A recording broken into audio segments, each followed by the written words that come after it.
Today's episode of the Ramp It Up podcast contains explicit language and may not be suitable for all audiences. Listener's discretion is advised.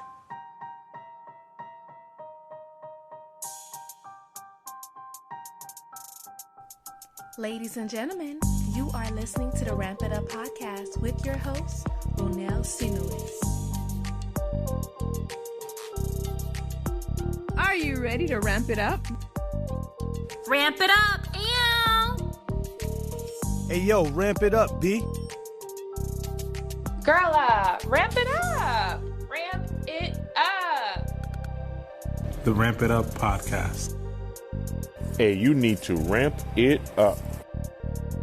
Ramp it up. And we are back with another episode of the Ramp It Up podcast. I am your host and your favorite Zoe on Wheels, Ronell. We are in the month of March. It is hard to believe that 2023, we're in the third month of this new year already. It looks like the year has somewhere to go because it is going by fast. The mango trees are flowering. We're getting ready to see rain. I'm excited. We are about to hit spring as well for everyone else in the country that's been covered with snow.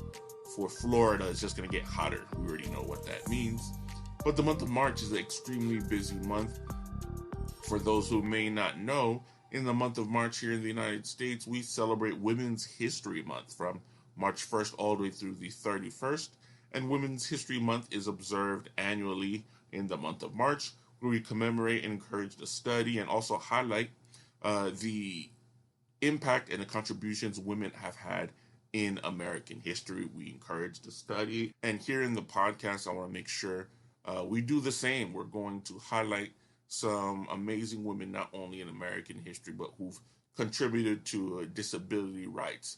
Also, in the month of March, we celebrate International Women's Day on the 8th. So just a day ago, we celebrated International Women's Day, and it's a global holiday. It's celebrated annually as a focal point in the women's rights movement, bringing attention to issues such as gender equality, reproductive rights, and violence and abuse against women. So not only to this month or yesterday on the 8th, but, women are an integral and vital part of our society, and we should always highlight them, but specifically this month and on the 8th, we highlight, salute, and encourage the study and support our women in their role in our amazing society. Like I said, this month we're going to have a couple of women join us here on the podcast to discuss the impact they have had and the work they continue to do in the disability community. Alongside those two observances, we also have International Wheelchair Day. It is observed on March the 1st. And International Wheelchair Day is just an annual day of events and activities where we observe wheelchair users and they celebrate the impact their wheelchairs have had on their lives. Oftentimes we hear the term being wheelchair bound, or, it's used in a negative connotation, but the reality for all wheelchair users, it's our source of freedom. For me, especially outside of being able to use my wheelchair, I would not be able to go out and about, go on my adventures, get out of the house. So the wheelchair is not I was going to say crutch, but ironically a crutch also gives people who need crutches freedom. So let's not use that term either. But the wheelchair is not my challenge. It actually allows me to enjoy my freedom, and it gets me out and about. So International Wheelchair Day, many people posted on social media to share their relationships with the wheelchair and how they use it to interact with the world. So happy Women's History Month, happy International Women's Day, and happy International Wheelchair Day. So this is a part of the podcast where I usually throw out birthday shout outs, which I have many of, but we're actually going to push that until our next episode. That does not mean you can't send in your birthday shout outs.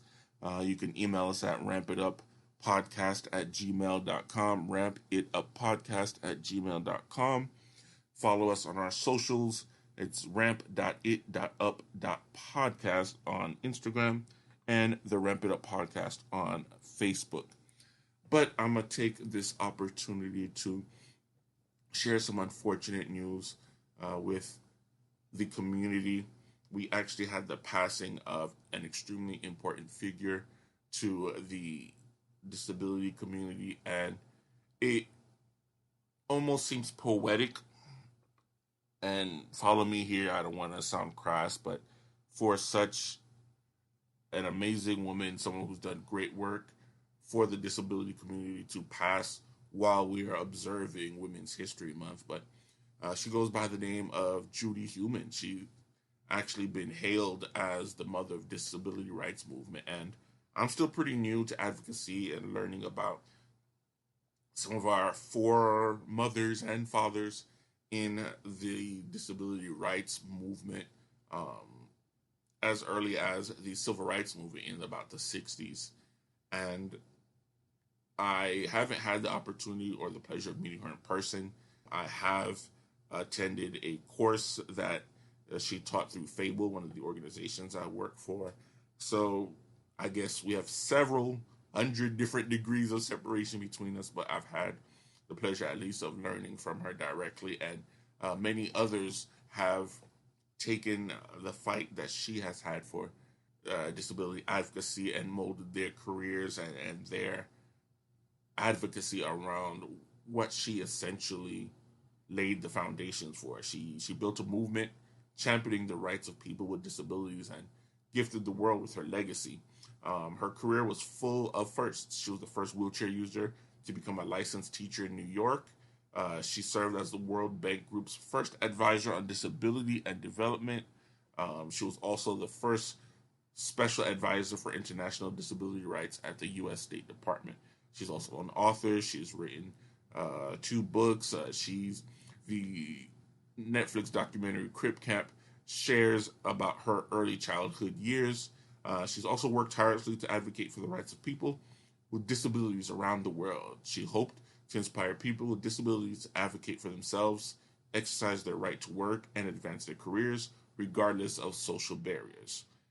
We here at the podcast want to wish Judy's husband, her family, and the disability community as a whole, and all the people she's touched, our deepest condolences, and others around the world who have used her as an example the morning of her passing. And we will continue to strive to continue her legacy. I pray that I can do even 1,000th or have 1,000th of the influence she has had on our society in the advancement of the disability rights. And I know my mentor in the advocacy game spoke very highly of her as well. So again, we just want to share our condolences with her family and to those who know her or who knew her rather. And she passed on the 4th, and her memorial service passed already. And again, here in Women's History Month, we just want to thank her for all the work she has done to lay the foundations for people like myself and everyone else with different disabilities. So, Judy Heumann, we appreciate you, and we'll take a quick moment of silence to further memorialize you.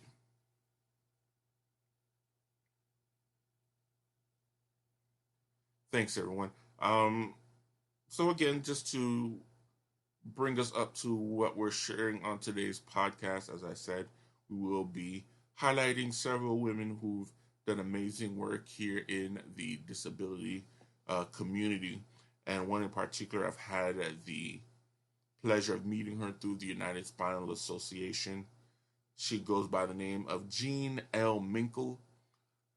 And I felt it was also, necessary with Wheelchair Awareness Day, International Wheelchair Awareness Day, because Jean is right now, her focus is on championing for wheelchair users and changing some of the policies that are set that make it very difficult to not only acquire new wheelchairs, to acquire certain features that are limited by the Medicare system in power chairs.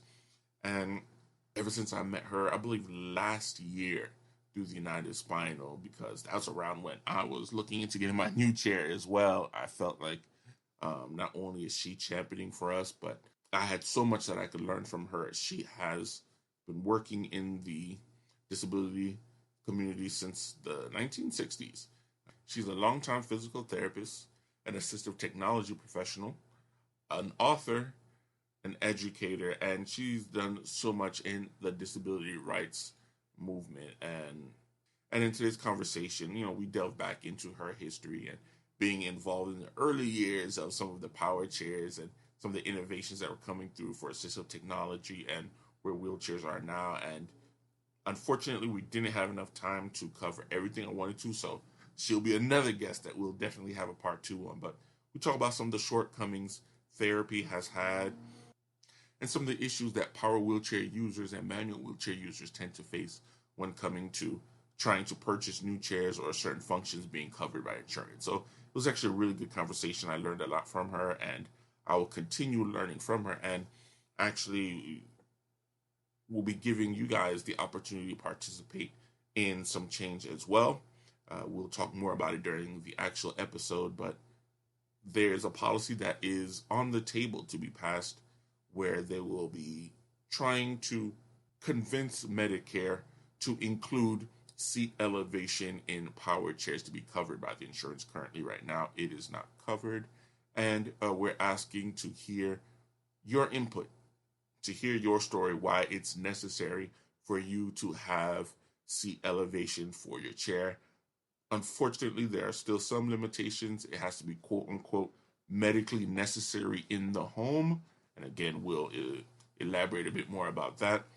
But if you check the episode notes, you'll be able to click a link where you can share your testimony of why having seat elevation is medically necessary for in the home, whether it's because it allows you to reach your medication, to safely transfer from surfaces from your chair to your bed or to other sitting surfaces into the shower, your commode, whether it's to avoid debilitating pain during transfers. And again, the United Spinal has a link, and I'll be sharing it in the episode notes to kind of guide you through sharing your experience. But without your voices and without advocates like Jean and many others, we would not be having any kind of policy change. So I encourage you guys to enjoy the episode, check it out, and do your part to affect change. Without further ado, great conversation between Jean, L. Minkel, and myself. On today's episode of the Ramp It Up podcast, I am joined by Jean Minkel. We are focusing on Women's History Month, and I wanted to highlight some amazing women who have contributed to the disability community and advocacy. And through the United Spinal, I had the opportunity to meet Jean. So, Jean, tell the people howdy, hello. Hello, Renelle. What a pleasure, and thank you so much for your kind invitation. And I really appreciate the chance to share my love of all things mobility, particularly with wheels. Definitely. As I said to you before we started recording, during one of our Zoom meetings for United Spinal, I heard the name, I heard a bit of what you were doing. We talked about wheelchairs and trying to change policies as far as insurance and what they allow. And I was just like, yeah, this touches base with every wheelchair user. At some point or another had some issues as far as getting a wheelchair or replacing it or replacing parts. So I was like, yep, you'd be an amazing person to have on the show, not only to talk about your work, but just the amazing work you've done in the disability community in general. So thank you so much for joining me, Jean. Thank you. Going to give a little bit of background to our listeners about Jean. Ms. Minkel is a physical therapist and master clinician, well recognized for her work in assistive technology. Jean has a passion for ensuring that people with a mobility disability have access to the products and services needed to support full participation in life. Jean works directly with the disability community to identify unmet needs in product development, ableist practices in the therapy community, and restrictive coverage policies, which prevent access to the devices that meet the needs of the wheelchair user. Jean is currently actively involved in a campaign to revise the highly restrictive Medicare coverage policies used by many private insurers to deny coverage of wheelchairs and accessories needed to be fully mobile in routine environments, both in the home and in the community. Now, the bio has so much more. Like, you are award-winning, literally. You've been a physical therapist for many years. You've been an assistive technology professional. I could have kept going. It could have been many more pages written about you. But for me, I always prefer to hear the person share from themselves who they are. It's not always about the company. I want to know who Gene is and what brought you into the community. So, Gene, take it away. Great.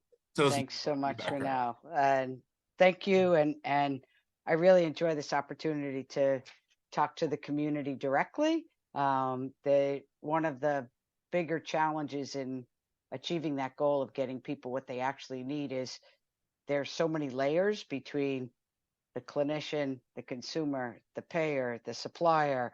And I always love going back to the community directly and checking in and seeing what's happening in the trenches, as you can get separated pretty quickly when you're dealing in the, particularly seating and wheeled mobility gets caught up in this third party payment model, which gets complicated. I always like to say to people, we call it complex rehab technology because it's complex. There's a real reason there. But to answer your question, so I been a therapist since the early 1980s, and worked originally with children, and absolutely fell in love with kids, because my experience was kids were kids first, and experienced a disability as part of their immediate identity. I was very fortunate to work just in a place outside of Boston called the Massachusetts Hospital School. It's now called the Pappas Rehab Center. But it was a unique environment because the kids came Sunday nights and they stayed till Friday afternoon. Okay. So we had educational, recreational, therapeutic, and residential services all on the same campus.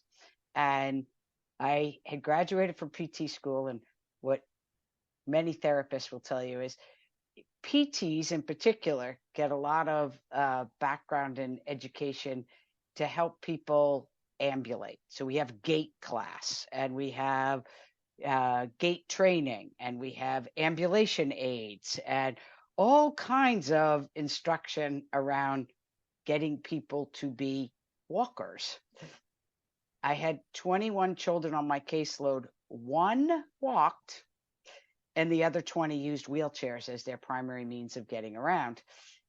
So I quickly figured out that there was more to this mobility than just the walking part. I'll share with you that I think my father was a little concerned when I asked for a socket wrench set for my first Christmas as a therapist. But in fact, that's what I really needed, because in the facility I was working at, the physical therapists were in charge of maintaining the chairs, which every facility has a different combination. But that's where I really learned how to keep somebody rolling and be sure that what they're rolling around in meets their needs in all the environments that they're trying to get around in. And I was really fortunate because there was an affiliation with the Pappas Center at the time with an engineering group that was looking at alternative controls for children that couldn't drive a joystick. Okay. So we had young people with cerebral palsy or muscular dystrophy driving with their heads in the mid 1980s, like alternate controls. And by the way, there was no computer interface here. This were transistor switches inside a box. Wow. So absolutely ground up. But boy, there's nothing more motivating than seeing somebody who's been unable to self-generate mobility for 8, 9, 10, 11 years of their life suddenly have access to being able to move through their own space. And it was an immediate gratification. And I just loved it. And I found a whole community in the rehab engineering and assistive technology world. And through that world, I found I, as a physical therapist, had a real interest and skill in listening to what the consumer was telling me that they needed and talking to engineers, product designers, people that had the hardware, and trying to bridge the gap. Okay. And in my work, I was able to start with a rehab engineer in the New York area. We started a technology program called the Center for Rehab Technology. And the very different part of that program was it was seating and mobility with augmentative communication, with environmental control, all working with a rehab engineer and an orthotics prosthetics department. So we had incredible range of opportunity when a client would come in. Could be a nonverbal client. Yeah. Maybe the original referral was for communication device, but they had no stability in their seating.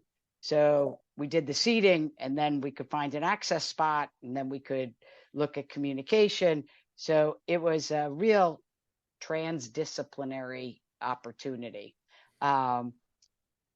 That was at the Helen Hayes Hospital here in Rockland County in New York in the Hudson Valley. And it was through that group that I became most involved with RESNA, the Rehab Engineering and Assistive Technology Society of North America. Yes. And RESNA really became my professional home. And there's a infectiousness when you deal with other professionals who are excited about the application of technology as a means of providing people functional capabilities. And we still have special interest groups. So seating and mobility was one group, but then you could go talk to people about computer access. And then you could go talk to people about robotic interventions. So it's very diverse, and I found it very professionally gratifying. Within that organization, I had a chance, a representative from Johnson & Johnson had come to one of the RESNA meetings, and shortly thereafter, I got a little pink slip. This was before there were really voicemails, and it said, "While you were out, this person called from Johnson & Johnson." Oh, yeah. Like, oh. So I called the person back, and he says, "By any chance, do you do any consulting?" And I said, "Well, for you, I do." Yeah, you have the right name. Sure. And it turned out that he was calling on behalf of the developer of, at that time, wasn't even called the iBot. It was the original product. We called it Fred because it was called Fred Astaire, as it was being developed alongside what became Segway.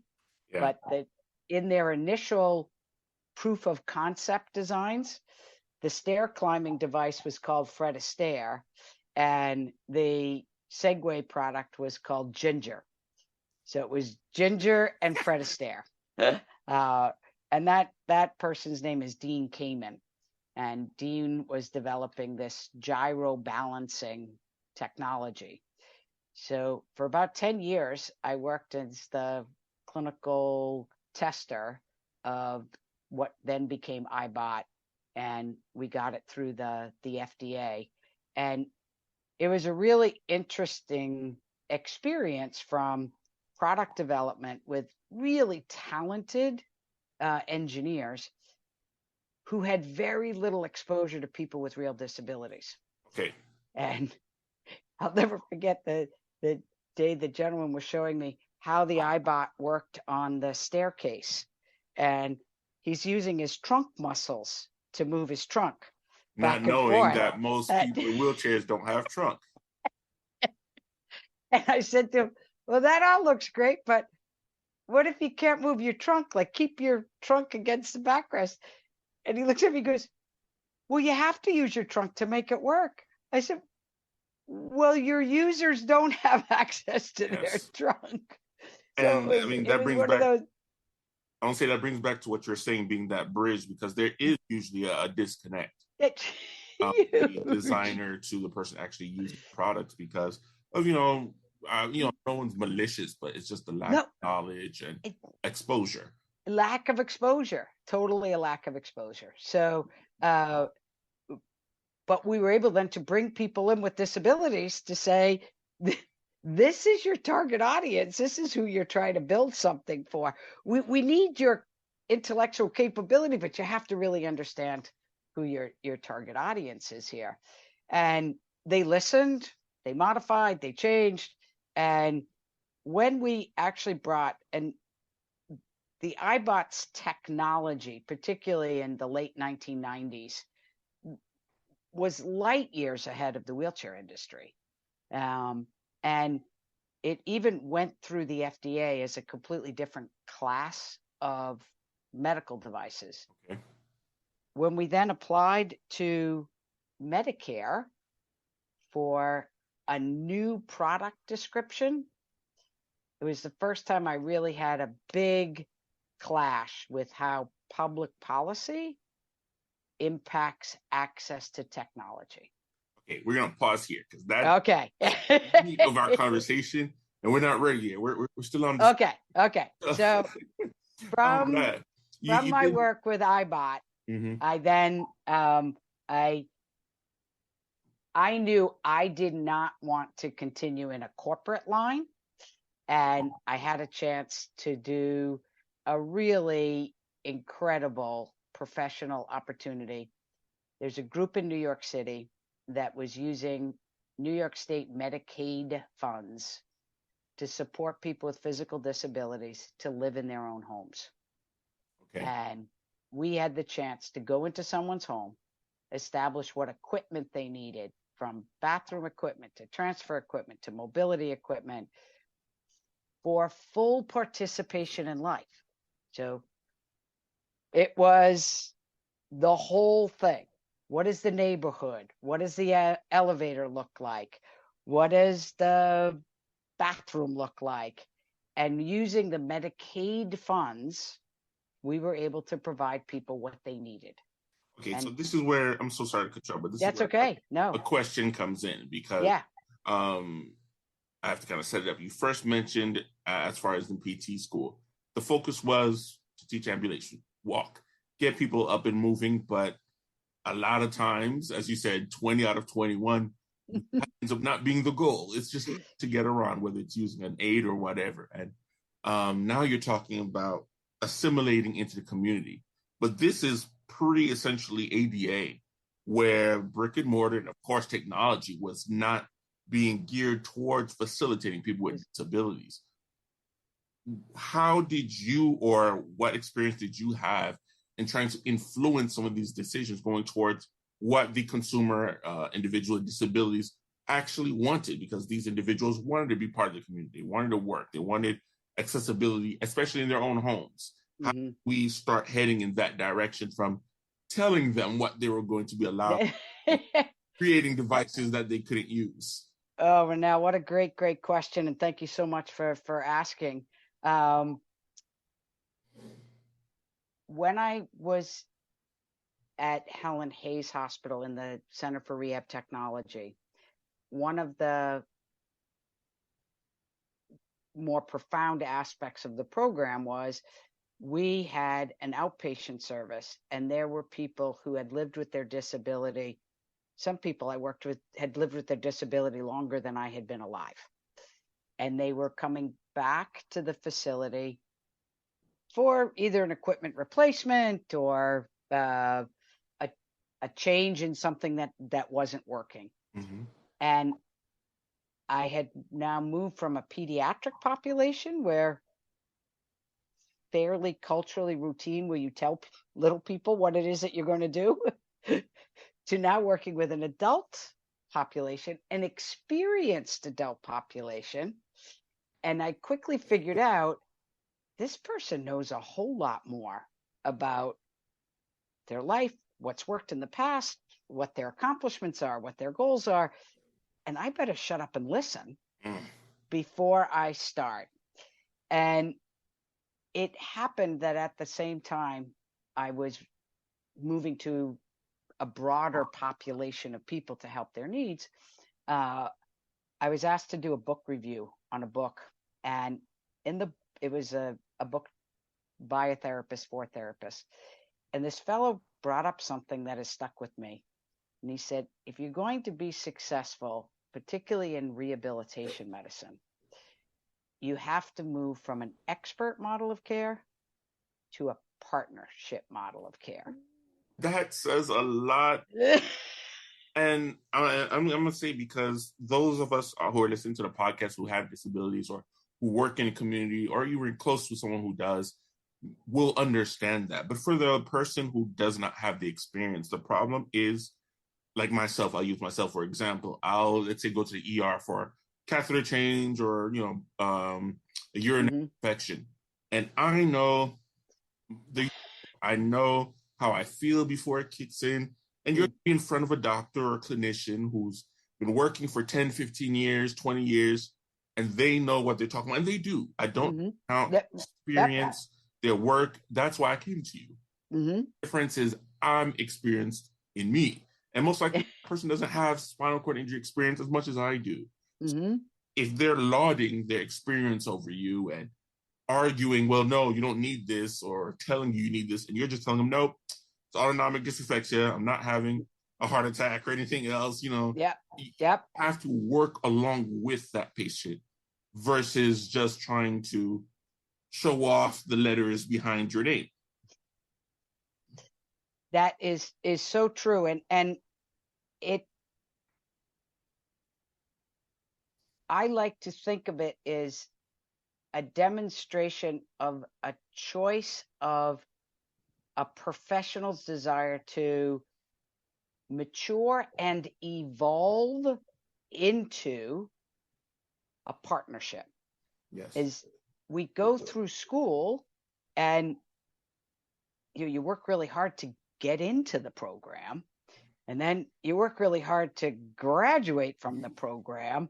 And at some level, it's like, I now have an expertise. Yes. But your words are so on target. But you have an expertise in you. Yes. That I will never have.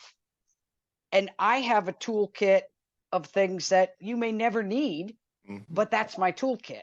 And when we come together as partners, equally sharing what's going to work, what's not going to work, what you've tried in the past, that's when we can come to solutions that are really come from an interdependent place and not an expert telling somebody what to do.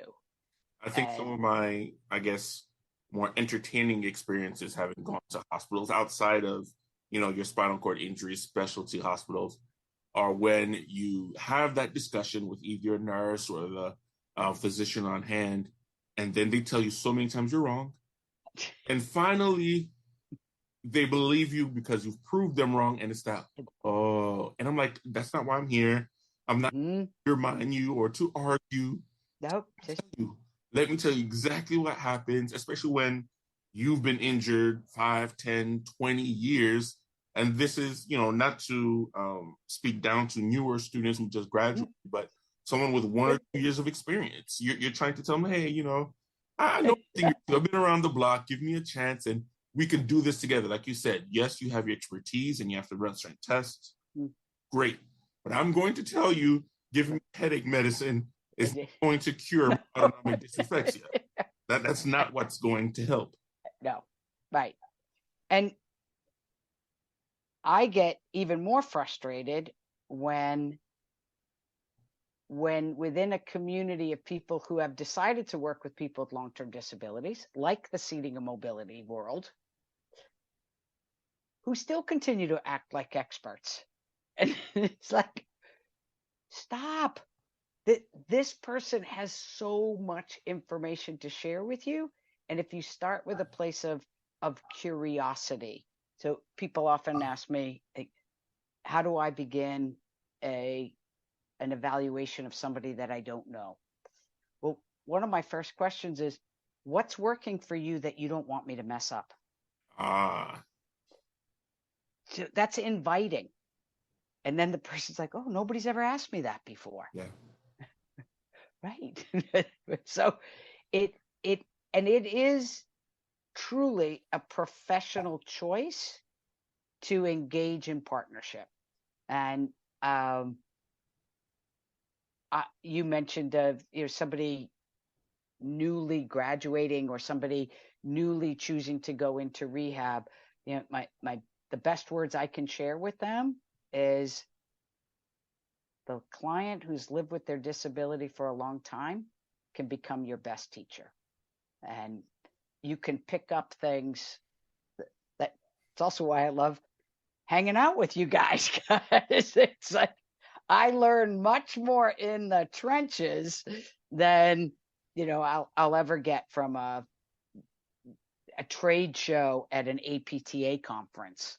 Like, and then, you've been in several Zoom calls with me. I love to speak. And really, so like, there's essentially, whenever I go for my pubic catheter change, the staff, they kind of joke around now, because without me, half of them have not ever used a Hoyer lift. They don't know. And so they joke around now. They're like, every time you come, you teach us something new. Again, it's just, for us, it's our daily, but it's a knowledge for the future patient, the next person that may not be able to express themselves well enough or explain how to use the machine, how to transfer them, because they were open enough to learning and listening to me or another patient like myself. They now have experience that they would not have found in a book. No. Books are great.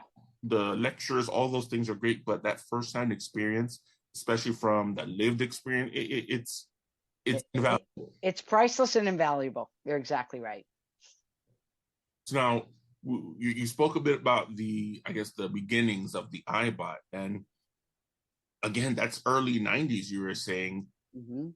How far away would you say are the technologies for the power chair in that time frame? Because you're saying it was ahead of its time. So the underlying technology on the iBot is actually a gyroscope. Okay. And the design is actually built on how your inner ear works. So as a standing person, when I lean forward, once my center of gravity moves out of my base of support, I have an automatic response to step. Yeah. So Dean Kahneman literally slipped in the shower one day and went, instability. It's about controlling instability. So this idea that a gyroscope would be the basis of mobility was just completely different than, how do we keep 4 stable wheels moving through an environment that's not built for 4 stable wheels. So I would argue in 1995, he was a century ahead, and he still is. But to answer your question even more specifically, microcomputers were just coming into the controller of a power chair at the same time. So we talk about programming a power chair. Early 90s, that was just coming out. So in the wheelchair industry, the big advantage was, I can put a microprocessor so that I can program the top speed of this chair. Yeah. The other, and this was a legitimate advantage or advancement. Permobil had the front wheel drive chair. That was kind of in the U.S. market, but it was largely a Swedish product. So it wasn't a U.S. based product at the time. And most power chair users at that time used rear wheel drive chairs. So Pride's introduction of the mid-wheel drive was the other kind of innovation in the traditional wheelchair market at the time that the iBot was developing the gyroscope method. So I always like to say, while the traditional wheelchair market was moving the drive wheel in different locations, Dean was redesigning how the brain of the chair would work. They were literally reinventing the wheel while literally, yes. And again, as a wheelchair user, I can, and not only that, but I use assistive technology just even to do this conversation here. I appreciate the evolution because I had the opportunity to speak with another AT professional and just other folks who've been injured for 20 years, and they talk about the evolution and the correction of, programs like Dragon and, the different optical mouses, etc. And I'm very fortunate to have been born in the time where, we just complain about a lag in the mouse, whereas other people were, if I'm not mistaken, they were learning Morse code. Yeah, absolutely. Yeah. So now, I don't know, did you work with some of the AT as far as like for devices? Because you said you worked with a lot of children. So when we started getting into a more computerized world and now tablets, how much experience have you with the AT? As a collaborator, so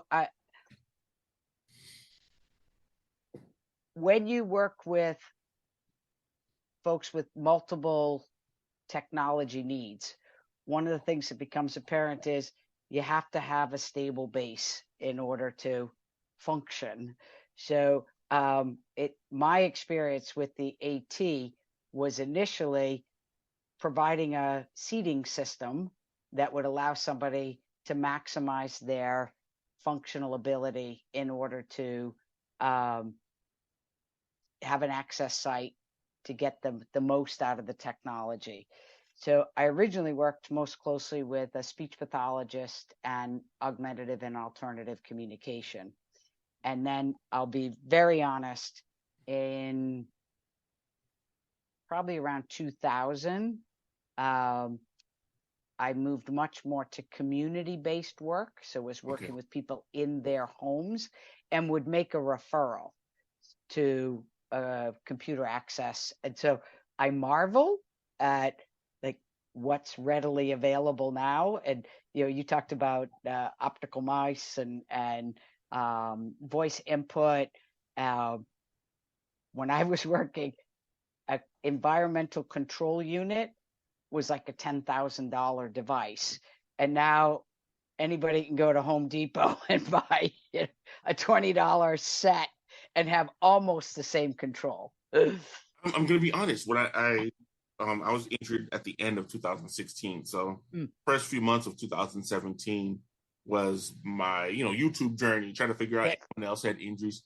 And I was looking at some of these environmental controls that were still, I think we were out of it into some of the voice control incrementally until about 2018, 19.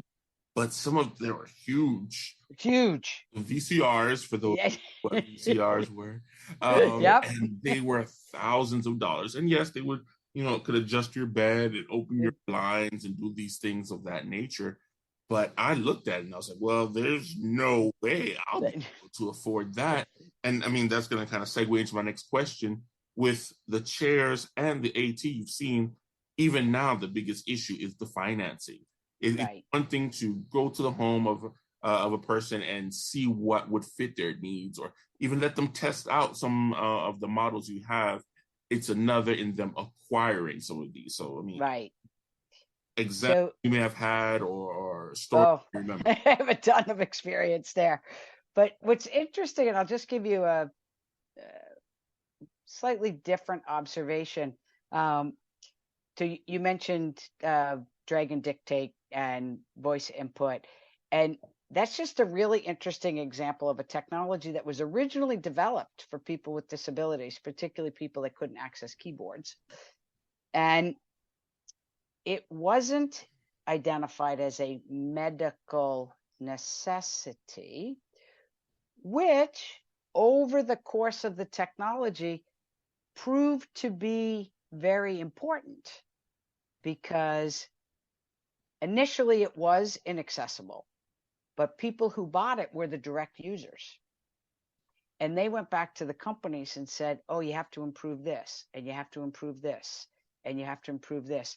And then the idea that people would use their voice to control mainstream technology. Hey, Siri, tell me, how do I get up the street? Whatever the question is, that product is a direct ancestor of the voice input that was originally developed for people with disabilities. So because there was never the medical necessity piece, you watch the technology come down in price and go up in accessibility. So not being labeled medically necessary in that case was a benefit. Exactly. Exactly. Now you look at the wheeled mobility world, because it's a medical necessity, and interesting how that gets defined. It's a medical necessity if when you convenient use it in your home, right? And you mentioned that the most recent draft policy, which we'll get to because it's an interesting example. So wheeled mobility has always fell under this durable medical equipment category. And because most people will use medical insurance to fund their mobility devices, now you've got that first separation. The end user is not the payor. So when the end user wants product improvements, well, who's going to pay for it? So that tension is already set up. So then you add to that tension, oh, we're going to put a therapist in the position of a gatekeeper.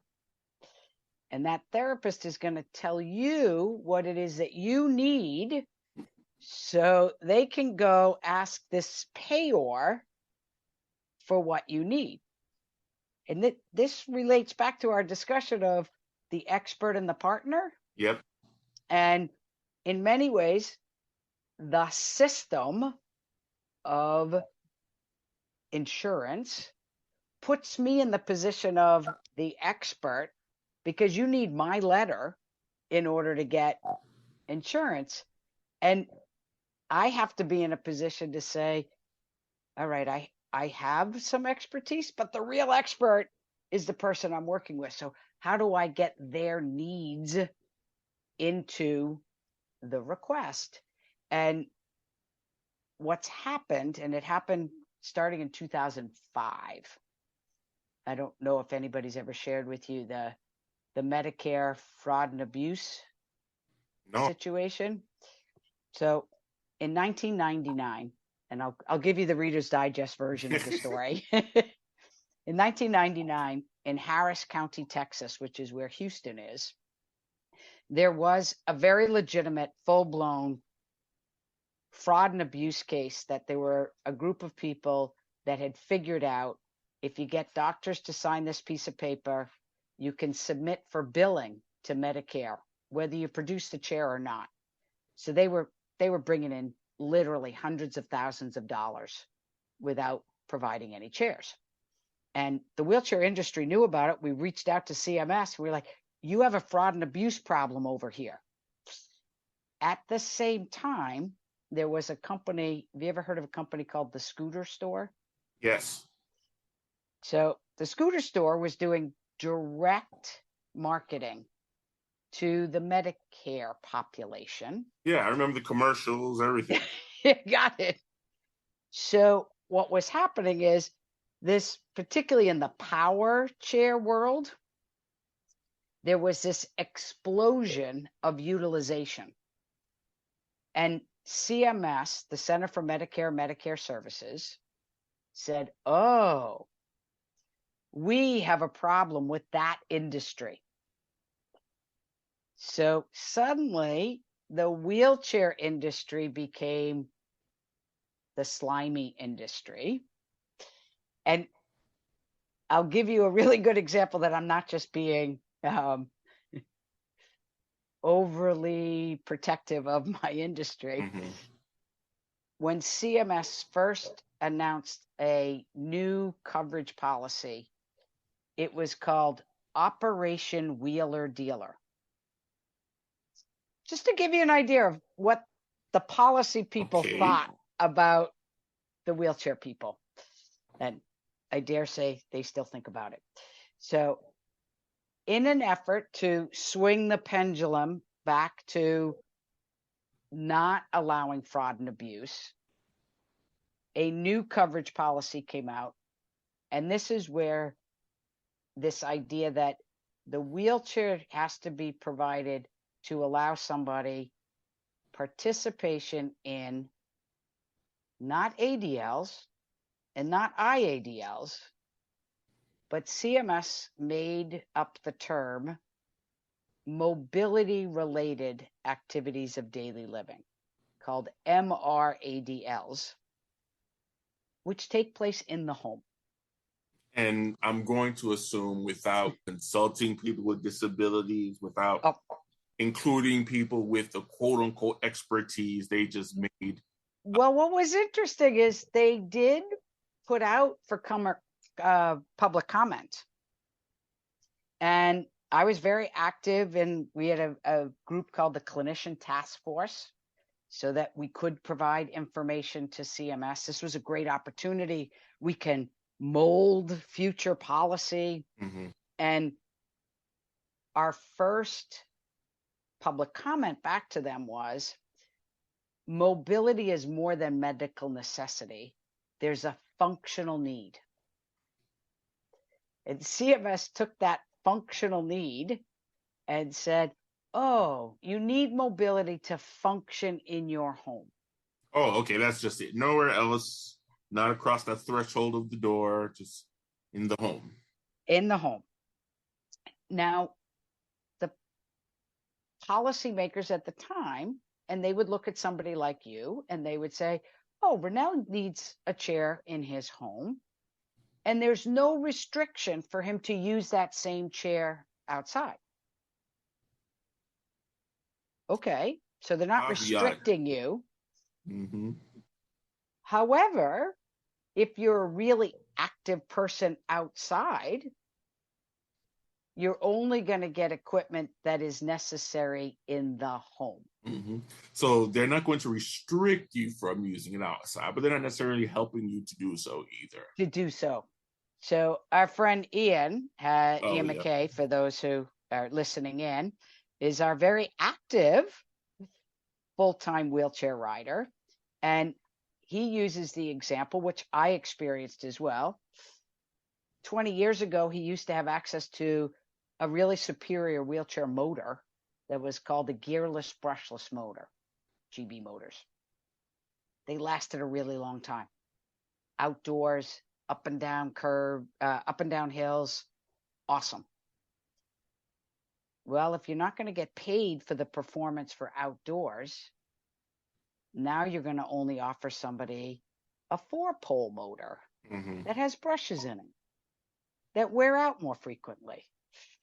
And if you don't have a neurological condition, you're actually going to get a 2-pole motor, which God bless you if you need to use that outside, because it's going to burn out pretty quickly because it was really built for literally in the home use only. Short Bursts, no long distance, no obstacles, just back and forth, the kitchen, the room. And Rennell, I'm sure down in South Florida, you've seen more than one person riding around in a chair that I call a glorified skateboard. Little tiny wheels. Oh, yeah.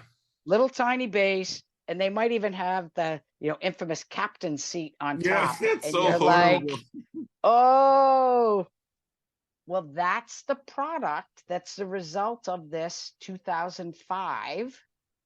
Our responsibility is in the home. And what has now been a 20-year buildup of you can't get access to a power assist system because you don't need it in the home. You can't get access to gearless brushless motors. And the irony is a device that was really useful in the home, the seat elevator system, the industry put in an application for that to be a covered item 3 years ago. Prior to that application, and up until right now, if I was recommending a seat elevator for somebody on Medicare, it would be denied because Medicare thinks it's a convenience item. So, coming from a place of personal experience, I received my power chair in 2017, more than 3 years ago. And my elevation feature, for those who aren't familiar with the power chairs, you have your wheelchair, and literally to raise the height of the chair, sometimes to match the level of your bed or a counter, a table, or reach up to the cupboards, you are literally not allowed. So if you couldn't reach up like myself, I don't have full range of motion to reach my arm above my head, your shoulder, then you can't reach it. That's just your issue. If you have out of reach from your chair to your bed and your bed is on a higher plane, someone's going to pick you up. You're going to have to figure that out yourself. And my chair, like I said, in 2017, July, is when I received it. But when they applied for it, I was denied for the elevation feature. And I was fortunate enough to have been a client of the Brain and Spine Association, and had to cover the cost. And you're thinking, oh, it can't be that much. No. You're about $3,000 to $5,000. Speaking to someone who just lost their job, their means of income, and you're now on possible disability, $3,000 to $5,000 isn't just floating around. No. So, may I ask you a personal functional question right now? Of course. Are you able to independently transfer if the surface is level? No, ma'am. I can't transfer. Yeah. So you mentioned that it was exciting to hear the news about the proposed new coverage policy that would now cover. Okay, I was going to ask you to tell them what the new proposal is. So the new proposal is the seat elevation would now be covered under Medicare, Part B, provided you are performing what's called a weight-bearing transfer. So the proposal right now from Medicare is that feature will only be covered if you need it to perform a transfer, whether you're using your arms for what we call a sit pivot transfer, or if you need the seat elevated in order for you to do a stand and pivot transfer. So only if the actual chair user can do it themselves. So not if a caregiver is transferring you, only if you personally can do it. So that's right now, that's what the proposal is. CMS has not, they basically were silent for the need of a seat elevator if you need it, to your point, for reach, for somebody who, like yourself, you need assistance to transfer. But once you're in the chair, if you have the seat elevator, you can reach things in your home. And the other area that we had advocated at the time of the application was we have people who have neck pain and issues because at a standard seat height, their line of sight is impacted. I joke around a lot because I grew up very short. I was really short. And it wasn't until like the end of high school where I just had a growth spurt out of nowhere. And this one, I'm in the chair, I'm like, I refuse to be short again. You know? Yeah, exactly. And you know, I help people in New York City. People live in apartments. They have peepholes. Oh, yeah. A seat elevator lets you look out of a standard peephole to see who's at your door. Not only that, service counters, like you can't see over them. And Nope. And I've often said, like, they need to take one of these policymakers and strap them into a chair for the day and let them go about their daily activities, for them to realize it's not only inconvenient, it's not safe to get things done. So I want to pause you because you brought up service desks and being visible outside. Because this is Medicare and it's Part B, they're only looking at what advantage a seat elevator can bring in your home. Quote unquote, pedestrian needs are outside of the Medicare benefit. So I'm really glad we're having this opportunity to kind of dive into. There is excitement about the potential for the seat elevator. If any of your community, and if you can get the word out on social media, by March 16th, which is short 9 days away, if they can put comments in at the, I'll get you the name of the website that actually have the link. The link. I emailed it. Great. And it's going to be in the episode notes, so folks Perfect. Click the link. If people can put their own comments and start with, I do not independently transfer, but I have the following needs in my home. Cooking, pulling stuff out of microwaves, getting medications that I put on a higher counter so that little ones in my home don't have access to it. They have to hear that there is a functional need to raise your seat that goes beyond just protecting your shoulders from a transfer. But that's the narrow application right now. It's just for weight-bearing transfers. There's so much more. Like we barely skimmed the top of the whole wheelchair discussion, because I actually wanted to ask about another feature that we usually has just said no. Like everyone else I know who've asked for it usually tell me no, and you're quite sure where I'm going. The stand function. Yeah. Being able to stand up is a game changer when you have the level of function that I have, or wheelchair user, for blood pressure, to relieve pressure off of wounds, for pain and circulation. And outside of therapy, I don't get that. For one, I just get a standing frame at home.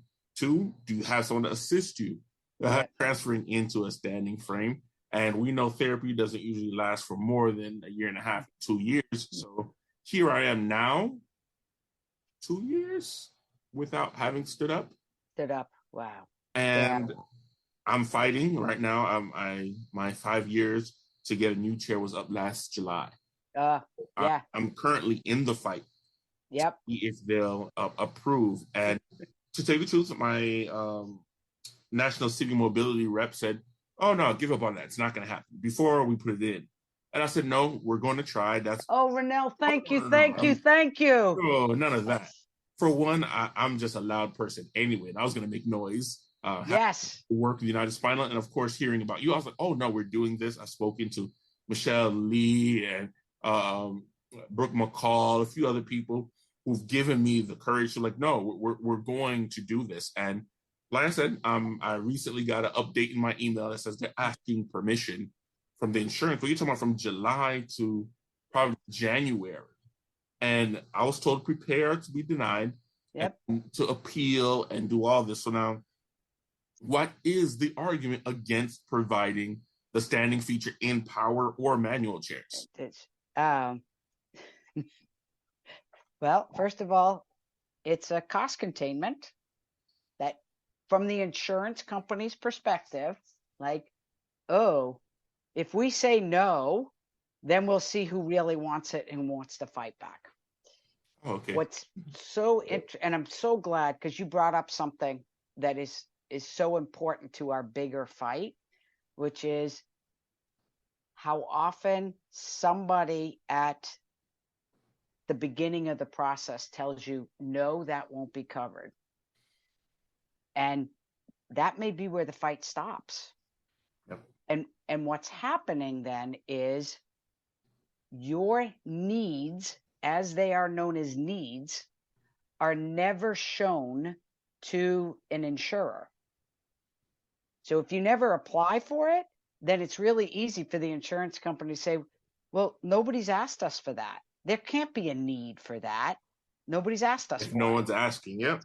So I keep telling people, I know it's a fight. I know there's so many things that you have to fight for on a daily basis. But when it comes to your mobility device, at least ask the first time for what you actually need so that we can get denials and we can get people to actually get a denial. Yeah, it needs to be on paper. It needs to be documented so they can see the numbers of Yep. people who do really need Yep. it. And to follow up on your question of like, what's the reason? And the standing piece is really a bit of a disconnect, because they've always said, tell me what the medical necessity is to change your line of sight, just as an example. Like what's the medical need for that? Well, I can give you psychological needs. I can give you functional needs. I can give you safety needs. Is there a medical need from a physiological point of view? Maybe not. Standing, I mean, you reeled it off. It was like, I can unweight my buttocks. I can change my blood pressure. I can address bone density. There are real physiological changes that's what we found so interesting, because the original application for changing the coverage policy was for both standing and for seat elevation. And when CMS came out with their initial proposal in February, what they said was, this was back in July. They said, okay, we're going to move forward on the seat elevation piece. We're going to, quote, hold back on the standing piece, which is never a good sign, number one. And within the community, it was like, man, if you were taking the really narrow medical necessity approach, you would have done it opposite. You would have said standing has all of these medical potential interventions, but seat elevation kind of not so much. So my response to your question is CMS is trying to dodge the expensive need of standing, and they are not prepared to defend their position as to why it's not medically necessary. So they're just saying pend, which ironically would help avoid other medical issues, which would then be more expensive in the long run. Well, so this is now we're getting into the weeds, and I'm going to respect your time here. Yeah, so no, Gene, understand, prepare yourself on the calendar sometime later this year, because we didn't talk about the clinics you're at. We didn't talk about the process of getting a chair to begin with. Great. But let me just come back, a follow-up to an appropriate complex rehab device as a cost saver for other more expensive secondary conditions or secondary problems. And under Medicare, I keep referring to Part B, because Medicare Part B is what covers your equipment. If you need to go to the doctor or you need to go to the hospital, actually, if you go to the hospital, it's covered under Part A. Part A does not talk to Part B, and Part B does not talk to Part A. And literally, I've had medical directors, head of the Part B program, say to me, I hear you. I understand a $400 cushion can prevent a $60,000 wound, but that's not my budget. I'm concerned about the $400 seat cushion.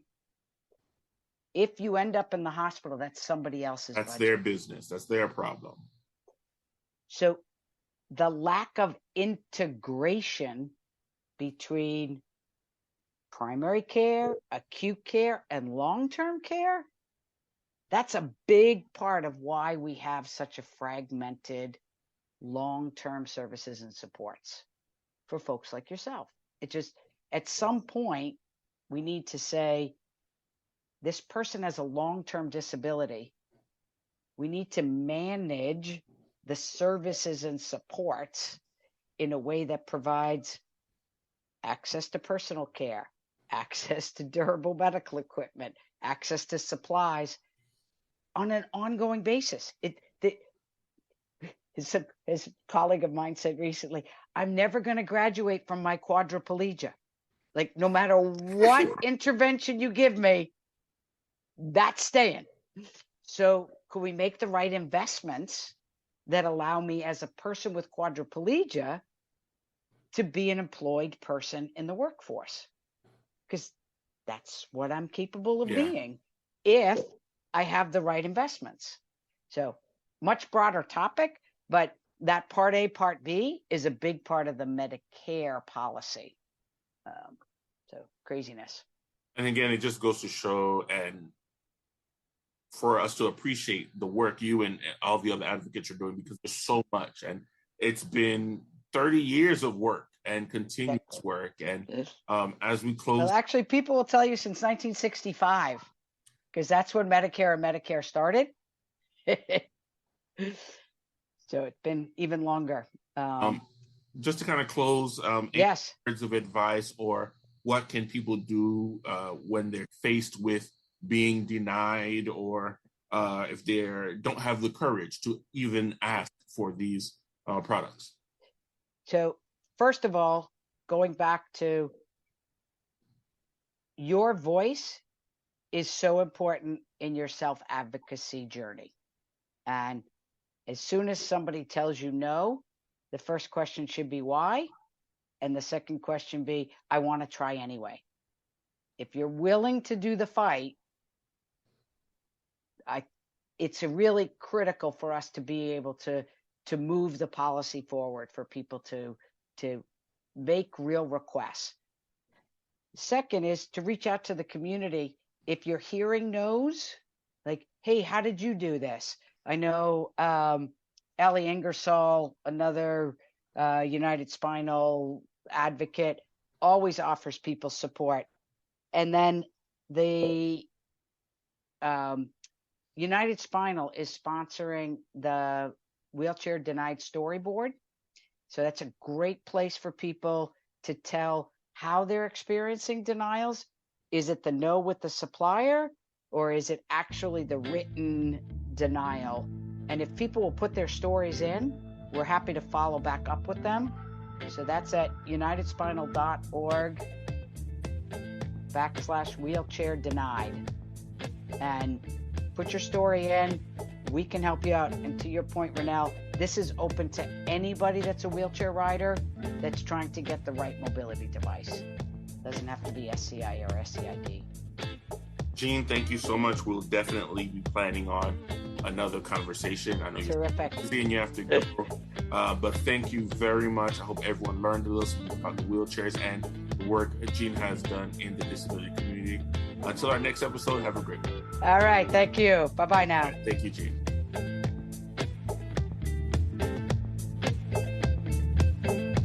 Thanks for tuning in to the show. Connect with the podcast on social media.